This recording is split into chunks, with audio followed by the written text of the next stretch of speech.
What is up, my Shadowverse soldiers, and welcome back to another Shadowverse Evolved video. Alright soldiers, in today's video we're going to be going over the Dragoncraft reveals. I do want to apologize, in the last video my audio was probably messed up. I did get a comment in the description below. I am going to leave the audio unedited. I will be clearing up like I have been in the past videos, but I won't be turning myself down. So if I'm too loud in this video, please let me know, and I will try and see if I can find a little middle ground. But if I'm okay in this video, please let me know. Then I will just keep going as I go.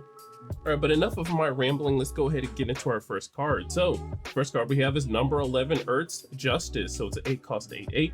It has Ward, and when this card leaves your field, you give your leader +8 defense. When it comes into play, you put the top card of your deck into your EX area. If it costs at least 5, evolve this follower and return this card to its owner's hand. Alright, so a pretty decent legendary, I'd say. You were able to proc this Fanfare and then being able to put it back into your hand to give yourself +8 defense, which is very nice. Spending to 8 play points to get 8 health is not too bad. And if you don't want to put it back into your hand, this card can just evolve if it's at least 5 for the card that you put into your EX area. And if you don't hit any of those requirements, this card just has Ward. And if it gets removed, you get the +8 defense anyway, so that's very nice. Alright, so looking at Justice Evolve, so it turns into an 11/11. It has Storm, and this follower ignores Ward. Alright, so a very good boss monster, a Storm follower that's able to ignore Ward, and it has 11/11 stats. So if your opponent does not have the hard removal, they're going to have a tricky time getting rid of this card.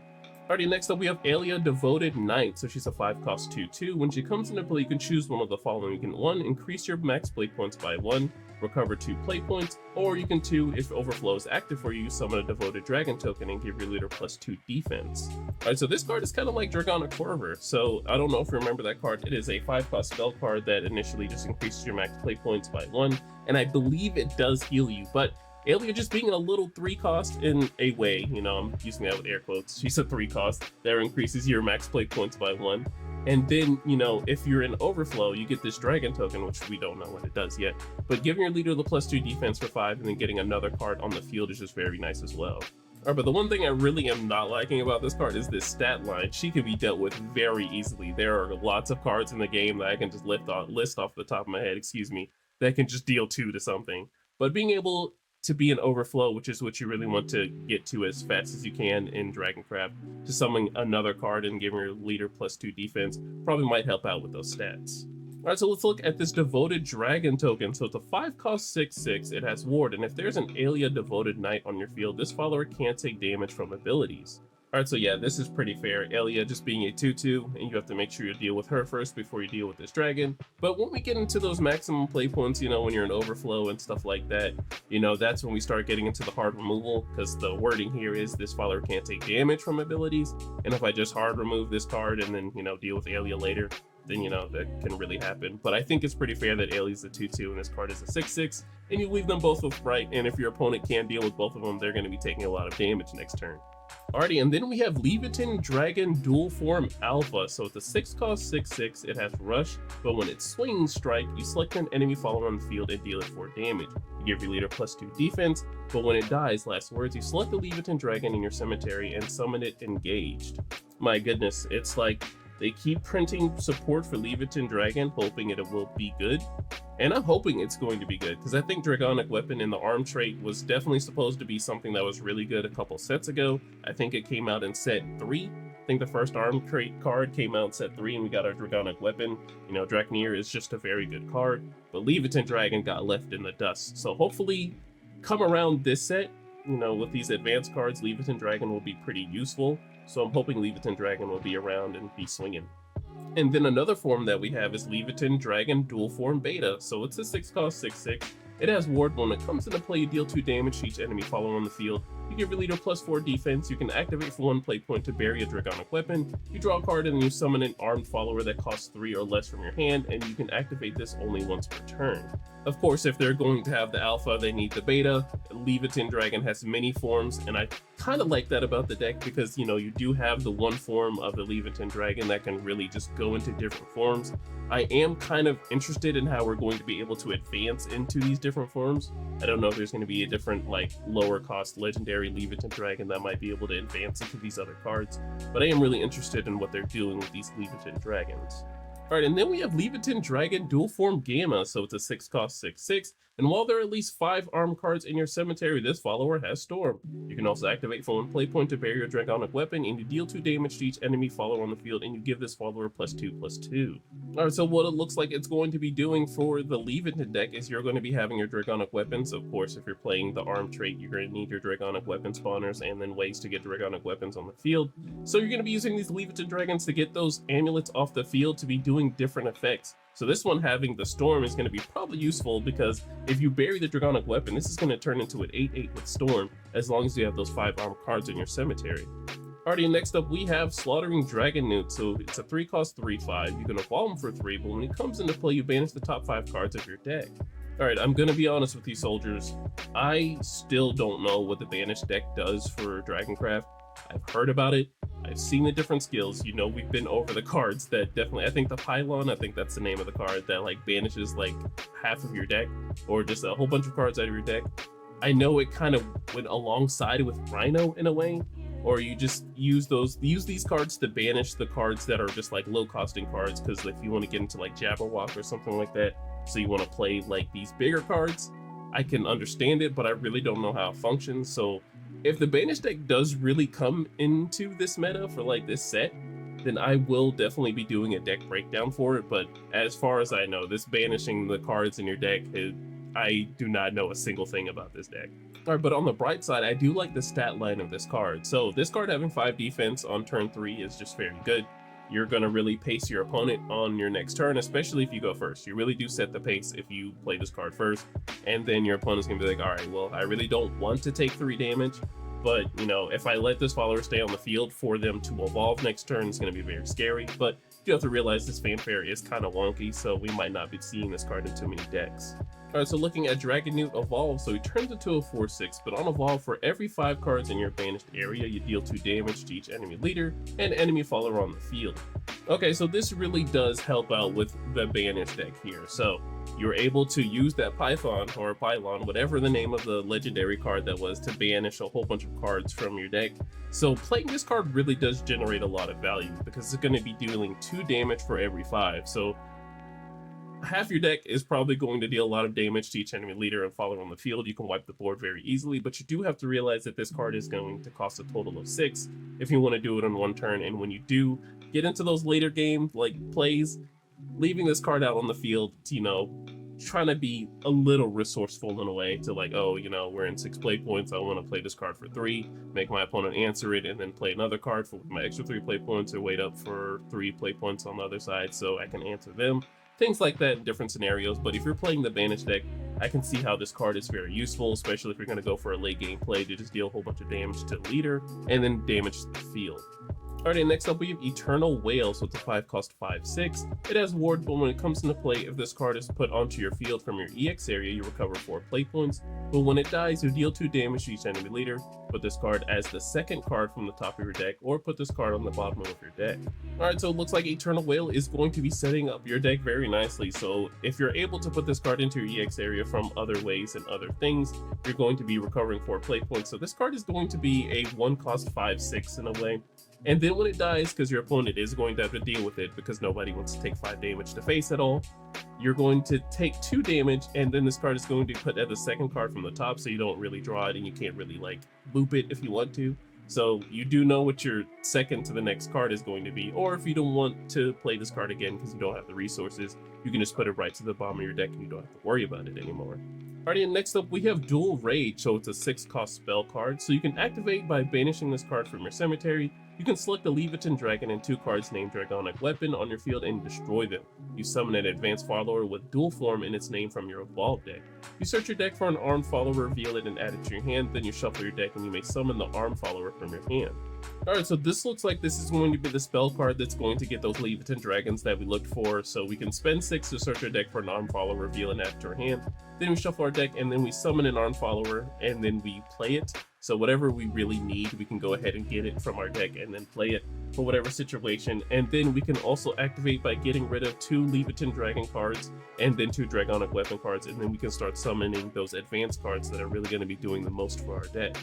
Alright, so next up we have Swiftblade Dragon Noot, so it's a 3-cost 3/3. You can evolve for 1, but when he comes into play, if there are at least 3 armed cards in your cemetery, you summon a Dragonic Weapon token, and you deal 3 damage to each enemy leader.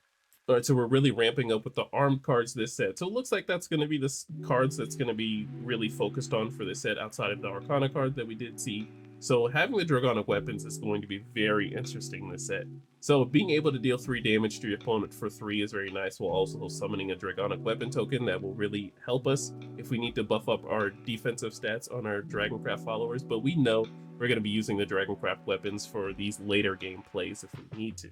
Alright, so looking at Swiftblade Evolve. So he turns into a 4/4, but on Evolve, you search your deck for an armed follower that costs 2 or less, summon it, then you shuffle your deck and you summon a Dragonic weapon token. Alright, soldiers, you know I love the 2-for-1 special. So for 3, you can get the Dragonic weapon if you have those 3 armed cards in your cemetery. But if you evolve this follower, you're going to get that armed follower that costs 2 or less, summoning it, that has fanfares or an activate ability if you need to, but evolving it will also get you the Dragonic weapon if you don't already have it from the unevolved side. Alrighty, next up we have Helio Dragon, so it's a 3 cost 3/4, and if this card is discarded, put it into your EX area, and once on each of your turns when you discard a card, you give your leader +3 defense. Alright, so it looks like Discard Dragon is going to be eating a little bit from the set too, so discarding this card is going to put it into your EX area. You get your effects for discarding a card if you needed to off of whatever you discarded for that card that made you discard this card. I know that was a little confusing, but putting this card into your EX area from your cemetery is going to be very helpful, because when you do go for the next discard, you're able to just go ahead and play this card, heal 3, and if you have Dragomancer's Rights on the field, you know you're going to be healing 3 and dealing 2 damage to your opponent, which is very good. Alright, so looking at Dragon Impact, so it's a 6 cost spell. You put the top card of your deck into your EX area and you deal 4 damage to each enemy follower on the field. So in a way, you replace this card and you also get to deal 4 damage to each enemy follower on the field, which, you know, I think this is kind of like alchemical lore, but for Dragon, which is very helpful because 6 is pretty fair. You're not going to be dealing damage to your field, but you also get the +1 off the top of your deck because, you know, you are going to be top decking for the increase of play points you will be doing with your deck. So getting the replacement card, essentially, using that in air quotes, by the way, you do get the replacement card and you do get to deal 4 damage to the enemy field. So I think this is pretty cool. Alright, so next up we have Springwell Dragon Keeper, so she's a 3 cost 3/3, and you can evolve it for 1. Alright, so looking at the Dragon Keeper evolve, so she turns into a 4/4, but on evolve you discard a card and you select an enemy follower on the field and deal it 4 damage. And if you discarded an Arcana card, you draw a card. Alright, so another set of discard support here, so just being able to evolve and dealing 4 damage to an enemy follower is just amazing as well. On top of the fact that if you are running the discard deck, you're going to be dealing 4 to a follower and also dealing 2 damage to the enemy leader if you need to. Of course, you know, it's very nice. But on top of that, if you discard an Arcana card, you can go ahead and replace the card that you just discarded. Alright, next up we have Gallant Dragon Noot. So it's a 2 cost 2/2. When it comes to play, look at the top 2 cards of your deck. You may reveal an armed card from among them and add it to your hand. You put the rest on the bottom of your deck in any order. If there are at least 3 armed cards in your cemetery, you summon a Dragonic weapon token and you recover 1 play point. Alright, so one, I want to point out, if this is something that I ever run into, like in IRL, I know that I need to go in the other direction. But outside of that, this is one of the cards that you can get off of Swiftblade. So being able to get a 2 cost follower after you evolve with Swiftblade out of your deck and then putting it into play, you can go ahead and do this fanfare, looking up to the top 2, adding another card to your hand. And then if you have those 3 armed cards in your cemetery, you're going to be summoning a Dragonic weapon token and then recovering the 1 play point that you probably used to evolve Swiftblade. But initially, you're going to be summoning a whole bunch of Dragonic weapons with this deck. Alrighty, next up we have Dragonclad Lancer, so he's a 3 cost 3/3. When he comes into play, you select another follower on the field and deal it 2 damage. You give this follower +1/+1 and rush, but you can also activate by using 3 extra play points to give this follower +1/+1 and a sail. Alright, so I believe this is some disdain support, so that's actually very nice. So being able to deal 2 damage to one of your followers on the field, and then they get their, hey, if you dealt damage to me, I can do this effect. And this follower being a +1/+1 with rush, so it'll turn into a 4/4. And you have those extra play points if you need to. You can go ahead and turn this into a 5/5 with a sail if you need to really get rid of something on your opponent's field. Alright, next up we have Tropical Grouper. So it's a 1 cost 1/1 and has Ward. At the start of your end phase, if there is an evolved follower on your field, you search your deck for another Tropical Grouper, reveal it and add it to your hand, then you shuffle your deck. Alright, so we have an extra play point. I know this is a bronze card, and you know, we definitely need more 1-drops in Dragoncraft, honestly. But I think this is interesting. I love the cards that are able to, hey, you know, if you have this on the field and you meet the requirements, you can go get another one from your deck and fish it out and, you know, thinning your deck out. It's a cute little play, don't get me wrong. Is it going to be valuable? Probably not, but I do think it is a very cute card. I mean cute in terms of skill, because this fish is very ugly. Alrighty, and lastly, we have Dragon Spawning, so it's a 2-cost spell. You look at the top 3 cards of your deck, you may put a Dragoncraft follower from among them into your EX area, put the rest on the bottom of your deck in any order, and if Overflow is active for you for the rest of this turn, it costs 2 less to play. So I know that Dragon Crafters are going crazy for this card, because you know that when you run out of cards in your hand, being able to look at the top 3 for 2, and putting it into your EX area, and then, you know, of course, when you run out of cards, you should be an overflow. That should be correct. You are able to play it for 2 less. So you mean to tell me if I look at the top 3, put the card into my EX area, and then it's at like 8 cost or like the 5 cost, it costs 2 less to play? Yeah, I think I can go with that. Alright, so here are our special cards for set 10 for Dragoncraft. Of course, we have our Gamu leader, which I know our Omen followers are going to be enjoying this out of their box toppers if they pull it. Gamu is a very big thing for Dragoncraft, I know, just like with Forte. And then right after that, we have Ertz, which is a card people are also going to be looking forward to, because I think this card looks way better than the legendary card. But of course, you know, I think this is going to be a collectible card that people are just going to be collecting rather than playing. But it is such a beautiful card with some good art. Pray they don't change any of this because, you know, censoring and everything. And then, of course, lastly, we have our Fine. I think Fine was supposed to come out in set 8. And in set 8, we didn't get any of the leaders and whatnot, so I'm glad we're able to get those leaders now and have that opportunity for our box toppers. So if you're purchasing boxes, I think it's really nice that you're able to pull leaders.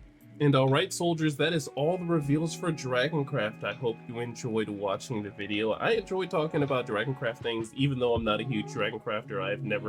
I don't think I've ever played the craft at least once, but I do know how most of these decks function because I do enjoy playing the game and whatnot.